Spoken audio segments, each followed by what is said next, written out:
2022 है। भारतीय राष्ट्रीय कांग्रेस के 22 राष्ट्रीय प्रवक्ता इस समय भारत के 22 राज्य और 22 राजधानियों में ठीक इसी तरह पहुंच चुके हैं जैसे मैं आपके समक्ष झारखंड की राजधानी रांची के इस कांग्रेस मुख्यालय में बैठी हूं। मकसद है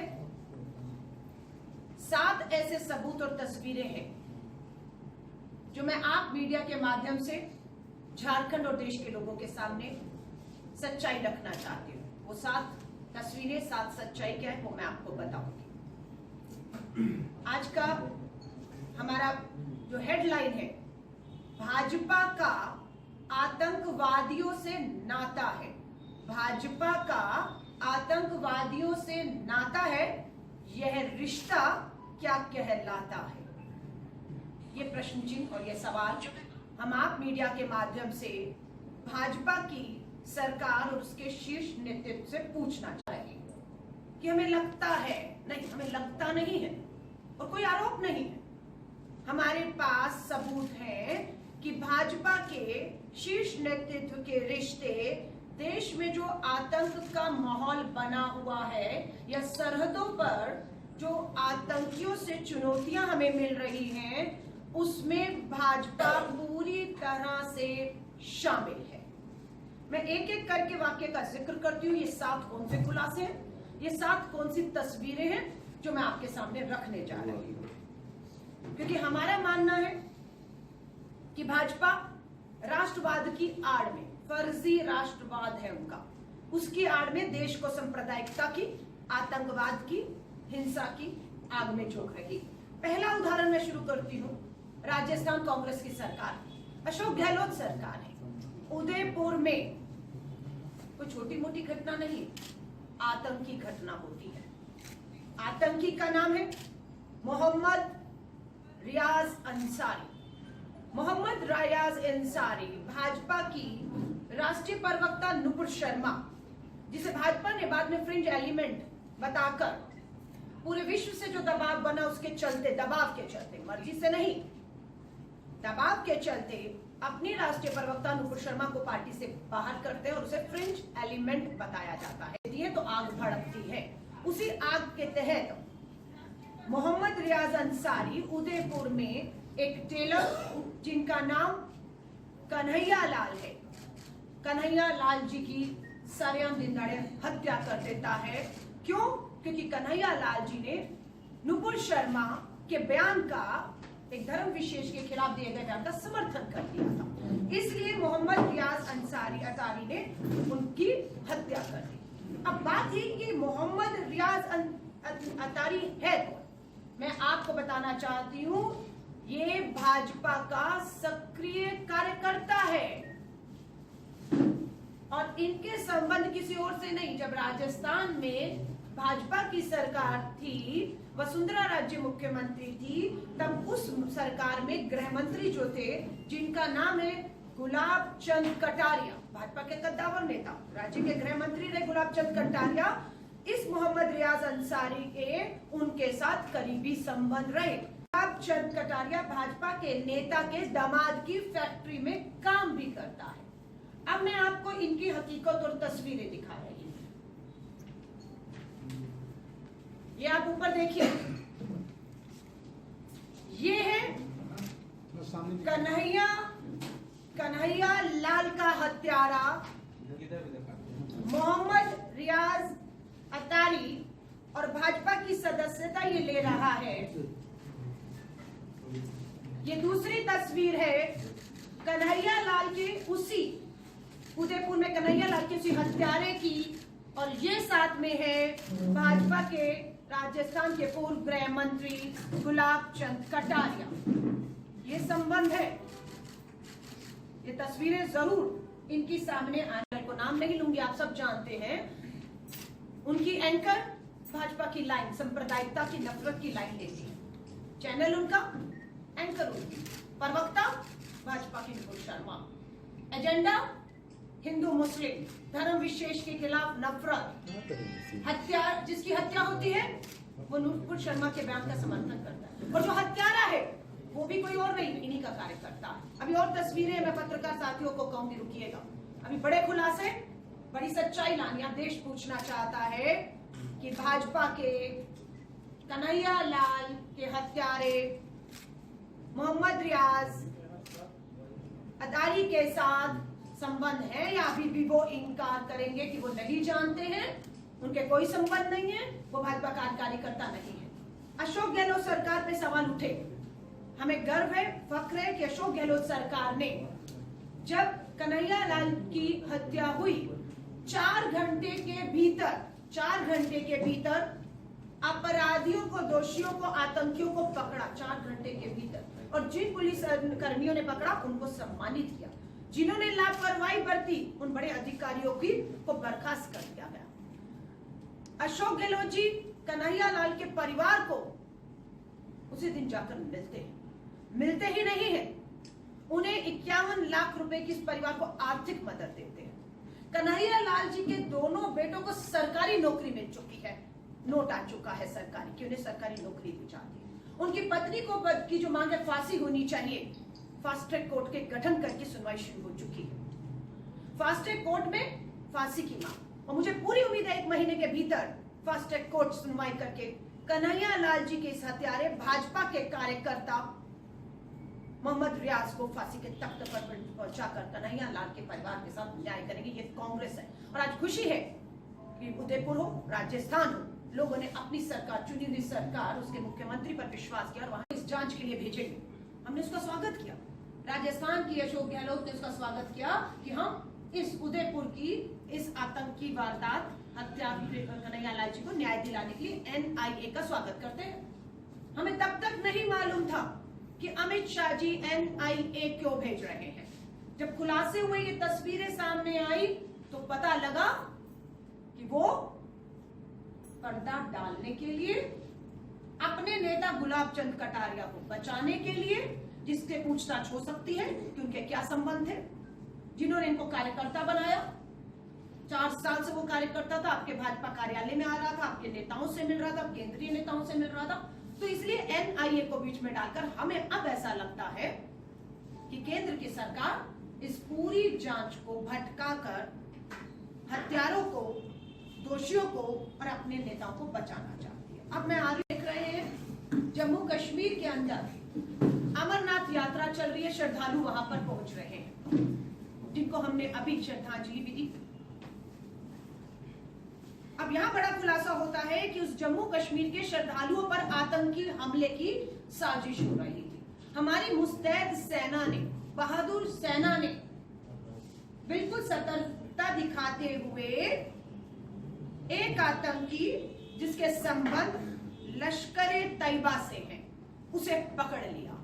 उसका नाम है तालिब हुसैन शाह। तालिब हुसैन शाह को हमारी बहादुर सेना ने पकड़ा हथियारों के साथ, और हमारे अमरनाथ यात्री श्रद्धालुओं के ऊपर होने वाले हमले को रोका। और जब इससे पूछताछ हुई तो बड़े खुलासे हुए। तालिब हुसैन शाह लश्कर-ए तैयबा का आतंकी भी भाजपा जम्मू कश्मीर का सदस्य निकलता है। तस्वीरें हैं हमारे पास, तस्वीरें हैं हमारे पास, और तस्वीरें कोई छोटी मोटी तस्वीर नहीं है। ये जम्मू कश्मीर के भाजपा के अध्यक्ष हैं, और ये कौन है जो इनके साथ, पीछे देखिए देश के प्रधानमंत्री नरेंद्र मोदी जी, अमित शाह जी की तस्वीर, भाजपा का अध्यक्ष, और ये कौन है? यही है लश्कर-ए तैयबा का आतंकी, हथियारों के साथ जो पकड़ा गया है, जिसका नाम जो है वो बताया गया है तालिब हुसैन शाह। ये है बंद कमरे की मीटिंग है, देश के गृह मंत्री मीटिंग ले रहे हैं, और पीछे जो शख्स खड़ा है वो लश्कर-ए तैयबा का आतंकी, भाजपा के IT सेल का अध्यक्ष पद की जिम्मेदारी थी इसके पास। इसके संबंध देखिए अब कहां तक है।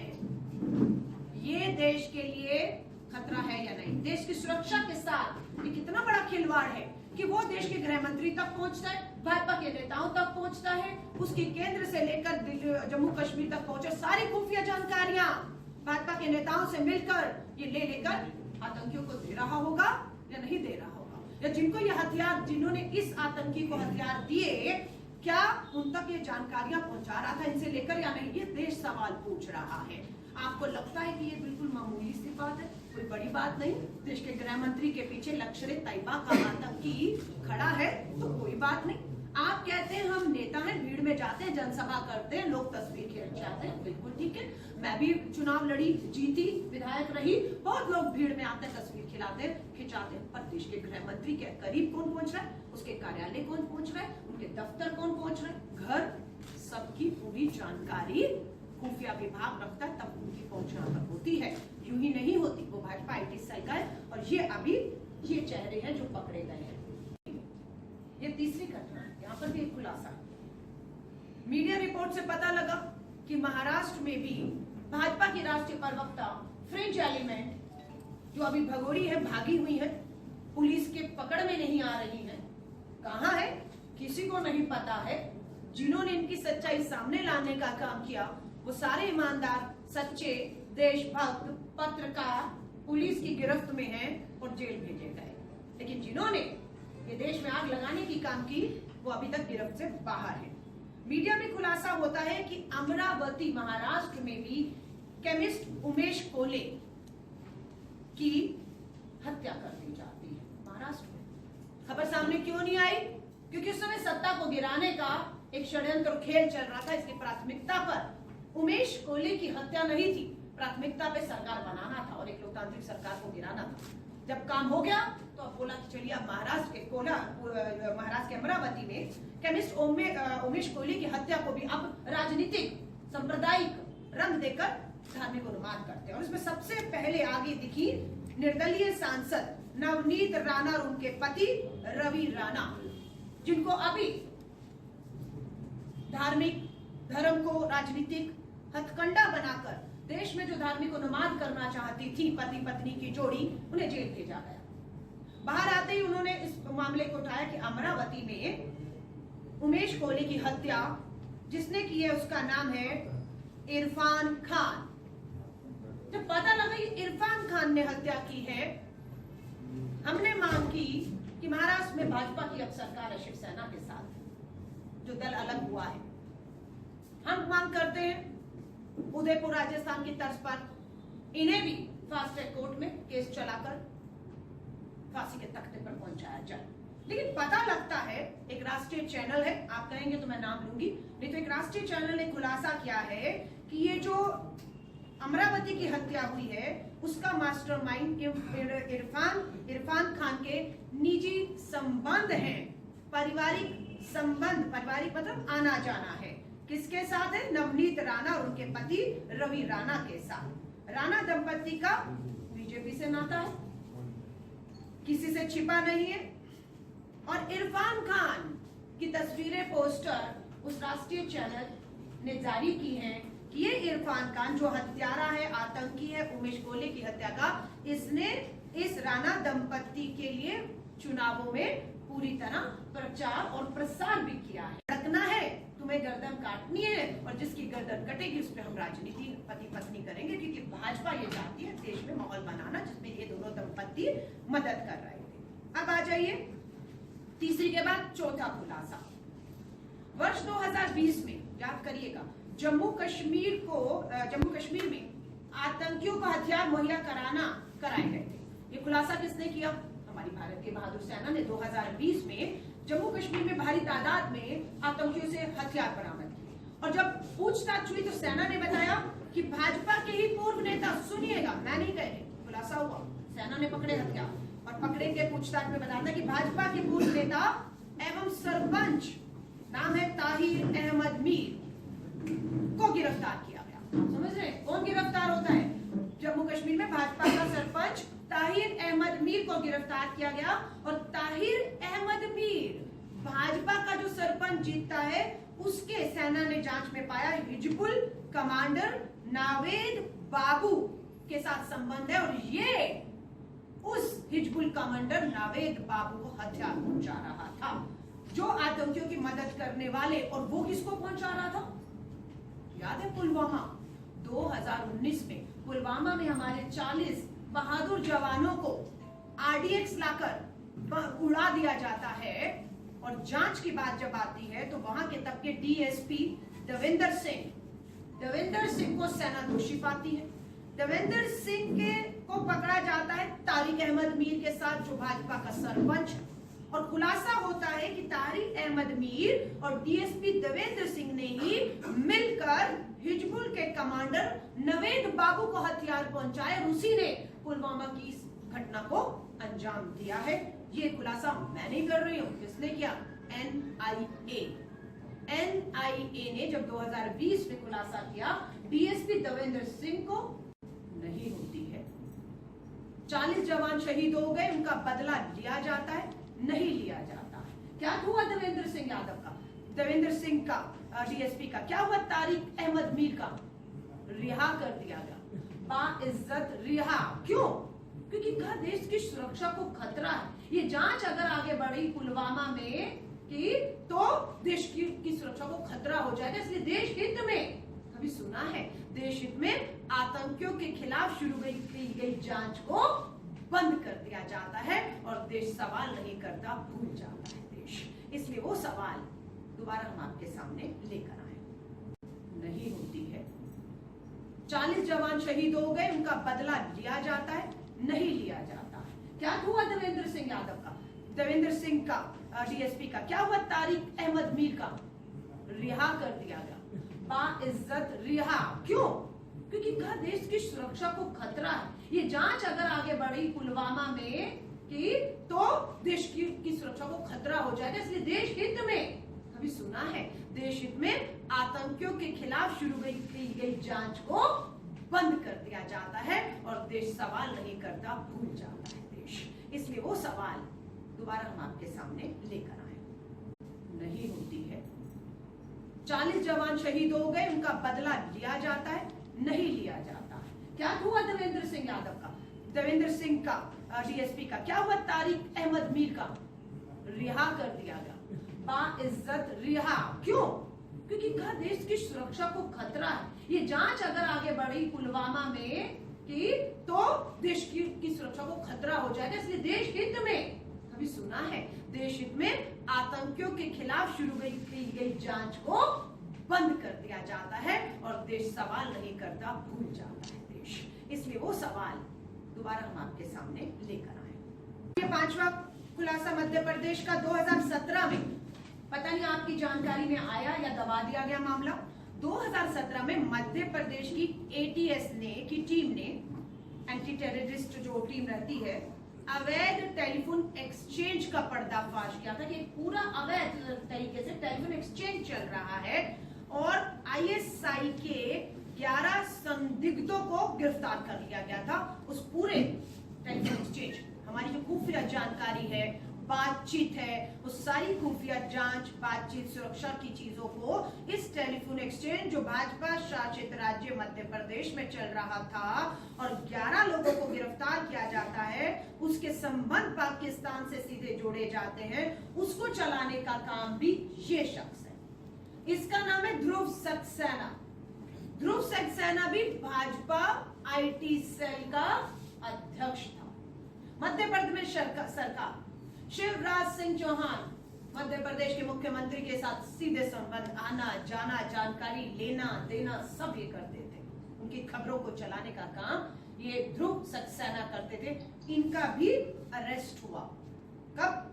2017, 18, 19, 20, 21, 22, 5 साल हो गए।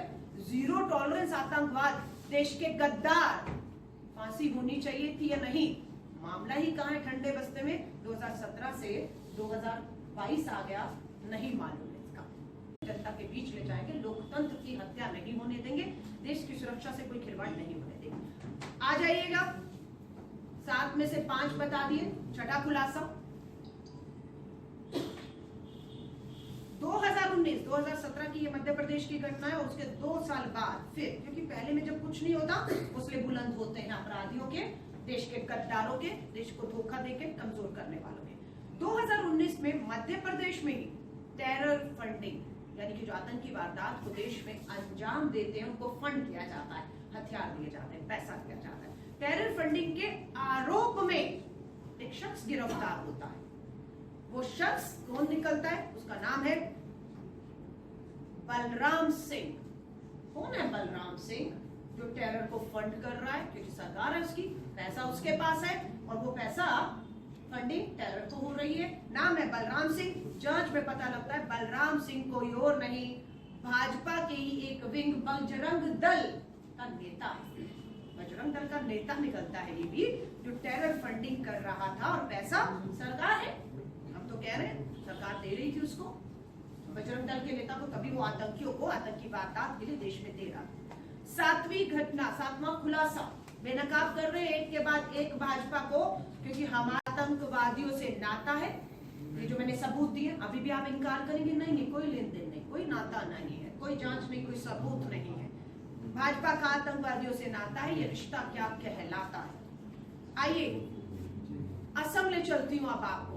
भाजपा शासित राज्य वर्ष 2017 में असम के भाजपा नेता नाम क्या है? निरंजन होजाई। निरंजन होजाई को NIA की विशेष अदालत में पेश किया जाता है। उन पे भी आरोप था कि ये आतंकियों को आर्थिक मदद दे रहे हैं, फंडिंग कर रहे हैं। आरोप था, आरोप ही नहीं, फास्ट ट्रैक में मामला चला। उस समय के जज कह सकते हैं किसी तरह के दबाव में नहीं आए, मामले की गंभीरता को समझा। सत्ता में बैठे हुए दल का नेता टेरर फंडिंग करता है, सबूत आते हैं। खुशी की बात है कि वो जज डरे नहीं, तुरंत फैसला सुनाते हुए असम के भाजपा के नेता निरंजन होजाई को आतंकियों को आर्थिक मदद देने के चलते दोषी करार देते हुए उम्र कैद की सजा सुनाई।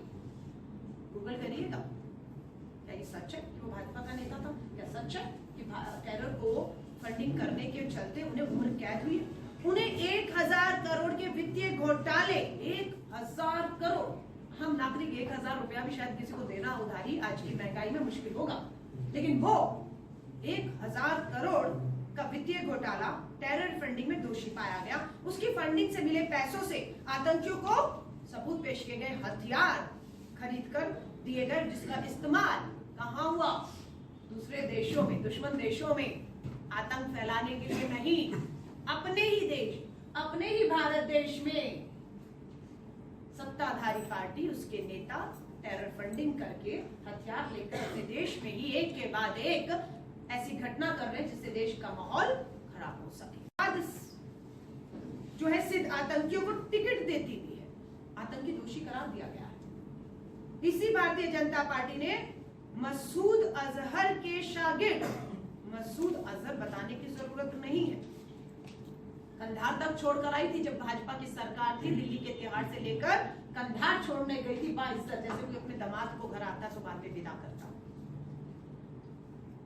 मसूद अजहर के शागिर्द मोहम्मद फारूक खान को स्थानीय चुनाव श्रीनगर के वार्ड नंबर 33 से टिकट देती है भाजपा। आप देख रहे हैं भाजपा टिकट भी दे रही है इन आतंकियों को, उन्हें सिस्टम में ला रही है, उन्हें फंड कर रही है, आतंकी वारदात और देश में सांप्रदायिकता हो रही। जम्मू कश्मीर लिबरेशन फ्रंट एवं हरकत उल मुजाहिदीन का वो सदस्य रह चुका था, रिकॉर्ड है सब चीजों का। आतंकी मसूद अजहर को भी इसी भाजपा की सरकार ने छोड़ा था, जिसके बाद उसने देश में कई आतंकी वारदात को अंजाम दिया। पुलवामा, पठानकोट का एयरबेस, सेना का एयरबेस पठानकोट, परिंदे पर नहीं मार सकता, परिंदा, वहां पर हमला होता है। जांच कौन करती है? प्रधानमंत्री जी अपनी जांच एजेंसियों से, भारतीय जांच एजेंसियों से जांच नहीं कराते, पाकिस्तान की ISI को बुलाते हैं, पठानकोट एयरबेस में जांच करवाते हैं और पाकिस्तान खुद को क्लीन चिट देता है और वापस लौट जाता है। क्या था ये तमाशा है? क्या है देश की सुरक्षा के साथ?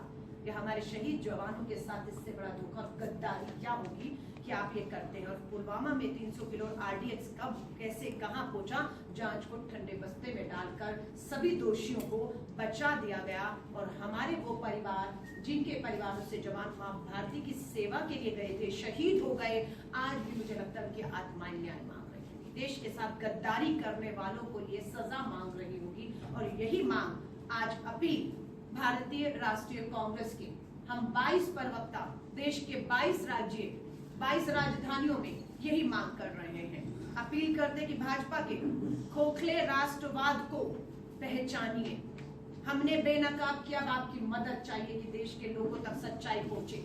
झूठे गृह मंत्री आप पे आरोप लगा है, आपकी तस्वीरें आतंकी के साथ मिली हैं जो अमरनाथ यात्रियों पर हमला करने जा रहे थे। अगर ये आरोप झूठे हैं, तस्वीरें झूठी हैं, अलका लांबा कांग्रेस की राष्ट्रीय प्रवक्ता देश के गृह मंत्री जी चुनौती देते हैं।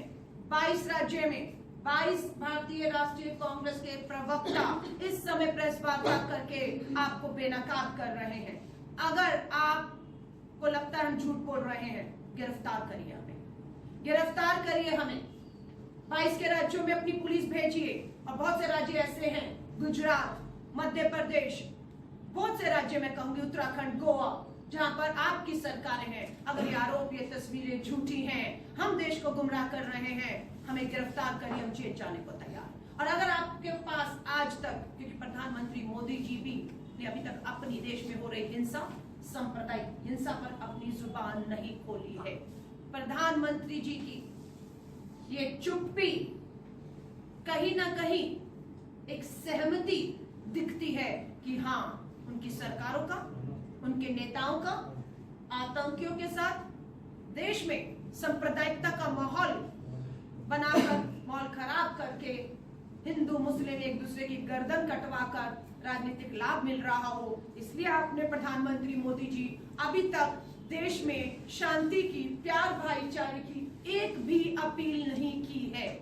तो हमें लगता है कि कहीं ना कहीं ये जो देश में आग लगी है, उस आग में एक तीली माचिस की जलाकर आप भी फेंक रहे हैं।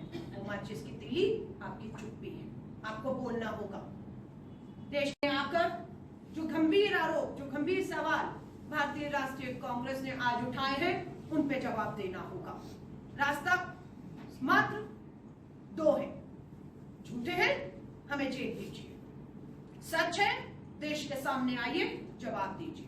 लेकिन आप ना हमें जेल भेजेंगे, ना मीडिया प्रेस के सामने आके हमारे द्वारा देश के समक्ष उठाए गए गंभीर सवाल और तस्वीरें जो हमने दी हैं उस पे खामोश रहेंगे, तो आपकी चुप्पी साबित करती है कि आप शामिल थे, और आपकी चुप्पी इस देश को एक बार फिर से खतरे में झोंकने का काम करेगी। पत्रकारों से कहेंगे, मालूम है विश्व का मीडिया लिख रहा है, पत्रकारों पर पूरी तरह से दबाव बनाया जा रहा है, उनकी कलम को रोका जा रहा है, लेकिन हमें आज भी भरोसा है हमारे कुछ पत्रकार, उनकी कलम रुकेगी नहीं। आप अपनी तरफ से कुछ नहीं लिख रहे हैं, आप वो लिख रहे हैं, वो हेडलाइन बना रहे हैं जो सवाल हम पूछ रहे हैं। भाजपा का आतंकवादियों से नाता है, ये रिश्ता क्या कहलाता है, तस्वीरें दी हैं, छाप दीजिएगा, आपकी भी जान बचेगी। कि हम तो प्रेस कॉन्फ्रेंस में गए थे, जो सवाल पूछे हमने तो वही पूछा, जो हेडलाइन मिली हमने वही हेडलाइन बनाई, जो तस्वीरें दिखाई हमने तो वही तस्वीरें, हम तो ये तस्वीर घर से नहीं लाए थे। आपको कुछ मत कहें, आपको मत डराएं, अगर पकड़ना है, धमकाना है, डराने की विफल प्रयास करने हो, जो हमारे नेता राहुल गांधी जी से भी तकलीफ कर रहे हैं, तो मैं ये कहूंगी उन्हें कहिए वहां करिएगा, हमें मत डराइए, हमें मत डराइए। तो आप सभी पत्रकार साथियों से कहूंगी, ईमानदारी के साथ देश में ये तस्वीरें, ये सवाल, देश की सुरक्षा से जुड़े प्रश्न हैं, आपको पहचाने होंगे। आप जिससे मांग कर रही हैं, आपको उम्मीद है कि वहां से कुछ निकल पाएगा? कोई उम्मीद नहीं है। तो पार्टी क्या करेगी, ये सवाल है। पार्टी ने पहला कदम उठाया, दिल्ली के अंदर हमारे राष्ट्रीय जो नेता, उन्होंने प्रेस वार्ता की। जब पता लगा देश के अखबारों ने जो सच्चाई, जो तस्वीरें, जो सवाल देश की सुरक्षा से जुड़े हुए हैं कि भाजपा के नेताओं के आतंकियों से संबंध है, उसे नीचे तक नहीं जाने दिया, सत्ता ताकत के दम पर रोक दिया। तब पहला प्रयास आपने कहा, कांग्रेस ने क्या किया, अपने 22 राष्ट्रीय प्रवक्ताओं को देश की 22 राजधानियों में आपके समक्ष भेजा है। पहला कदम। दूसरा कदम, लोकतंत्र का रास्ता है। संसद सत्र शुरू हो रहा है 18 जुलाई से। कांग्रेस पार्टी के सभी शीर्ष नेतृत्व राज्यसभा, लोकसभा में इन तस्वीरों के साथ देश की सरकार, देश के प्रधानमंत्री, गृह मंत्री को घेर कर सवालों के जवाब उस लोकतंत्र के सर्वोच्च जो हमारा मंदिर कहा जाता है उस पर उठाएंगे। तीसरा, हमें आगे आंदोलित होना होगा सड़कों पे लोकतांत्रिक तरीकों से, बिना हिंसा के अहिंसक तरीकों से, गांधीवादी तरीकों से। हमें सत्याग्रह करके भी देश की सुरक्षा के साथ इस हो रहे खिलवाड़ को रोकना होगा। तो हम लोकतांत्रिक तरीकों को भी हमारा पूरा भारतीय राष्ट्रीय कांग्रेस का संगठन श्री राहुल गांधी जी के नेतृत्व में और सोनिया गांधी जी के मार्गदर्शन में आगे बढ़ेगा। मैडम, ये हम लोग रांची से करना चाह रहे हैं। रांची में एक नवाब चिश्ती जो इस पूरे रांची में जो घटना हुई वो शायद आपको ही मालूम होगी, नेशनल मीडिया में चला ही होगा। नवाब चिश्ती का संबंध कई राजनेताओं से है, यहाँ तक कि झारखंड के मंत्रियों से। और झारखंड के मंत्रियों के साथ उसके फोटो जिस तरह से आप दिखा रही हैं, हम लोगों ने मीडिया में दिखाया। तो ऐसी सरकार पे और जो लोग शामिल हैं, आपके भी विधायक, कई विधायकों के साथ उसके निजी संबंध है, कई फोटोज है, गुलदस्ते लेते हुए और देते हुए है। तो ऐसे में क्या कार्रवाई करवाएंगी वहाँ से कांग्रेस के नेताओं को? क्या माना जाए कि किसी पद पे वो है क्या? हाँ, बताइए। पार्टी के किसी पद पर वो नहीं है। ये यहाँ पद पे, ये पद पर वाले मामले हमने खुलासे किए हैं। जो गृह मंत्री के साथ है वो पद पर बैठा व्यक्ति है। अगर इस तरह की कोई बात आती है सामने तो आप निश्चित रूप से ध्यान आकृष्ट कराने का काम। और मैं फिर कहूंगी, हमारी कांग्रेस, भारतीय राष्ट्रीय कांग्रेस की आतंकवाद को लेकर, सांप्रदायिक हिंसा को लेकर जीरो टॉलरेंस। कोई भी राजनीतिक दल हो, कोई भी नेता हो, हमारा हो तो किसी का हो, बख्शे नहीं जाना चाहिए। देश के साथ गद्दारी करने वालों को तुरंत फांसी की सजा होनी चाहिए, ये हमारी मांग है। अगर कहीं भी है, देखिए मैं हम क्यों कह रहे हैं, मैं आपको दो चीज बता, मैं आपसे कह रही हूँ ना, एक सेकंड।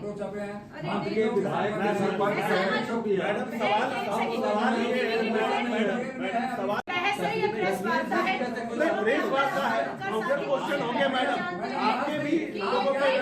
मच्छी बाजार बना रहे आप तो बिल्कुल अनुशासित पत्रकार है। आप उन्हें पूछने नहीं दे रहे, ये तो आप ही के पत्रकार है, ये तो आप ही के पत्रकार है। आप उनकी आवाज दबा रहे हैं। उसका परिणाम हम लोग भुगते हैं। अगर कहीं ऐसी बात हुई है आवाज नहीं तो उसका दबा परिणाम रहे। भुगतना आप एक पड़ा। पत्रकार साथी अपने दूसरे पत्रकार साथी की आवाज दबा रहे हैं। आवाज कोई नहीं दबा रहा है, आवाज आप। मैं आपसे कहूंगी, देश के गृह मंत्री अमित शाह जी से हम कहते हैं, पूरे देश के किसी भी राज्य में, भाजपा शासित, कांग्रेस शासित राज्य हो, आतंक से किसी के कोई संबंध हो, आप सत्ता में, जांच एजेंसियां आपकी हैं, तुरंत कार्रवाई करिए और फांसी पर चढ़ाइए। लेकिन आप सत्ता में हैं, आतंकियों से आपके संबंध हैं, आप उन्हें बचा रहे हैं, लेकिन हमें पता है अगर हमारे साथ कोई दिख गया वो बचने वाला नहीं है, क्योंकि आपकी सत्ता है। आपने नुपुर शर्मा को बचाया, तो मैं साफ कहूंगी हम मुद्दे से भटके नहीं। आप सभी पत्रकार मैडम, सवाल मामला है, उसके कारण दो निर्दोषों की जान गई है। राजीव गांधी के हत्यारे को आपकी अध्यक्षा माफ कर देती है, वो भी तो आतंकी है। नहीं, उसको कानून ने भी, तमिलनाडु की सरकार, राज्यपाल ने, राष्ट्रपति ने उन्हें छोड़ा है। हमें उसका, मैडम सवाल ये है कि अगर जो हम लोगों ने फोटो दिखाया, अगर उससे आपको कोई एतराज है, उसमें कहीं इन्हें झुठला सकते तो झुठलाइएगा। 1 घंटे में मेरी फ्लाइट है, गिरफ्तार करवाइएगा।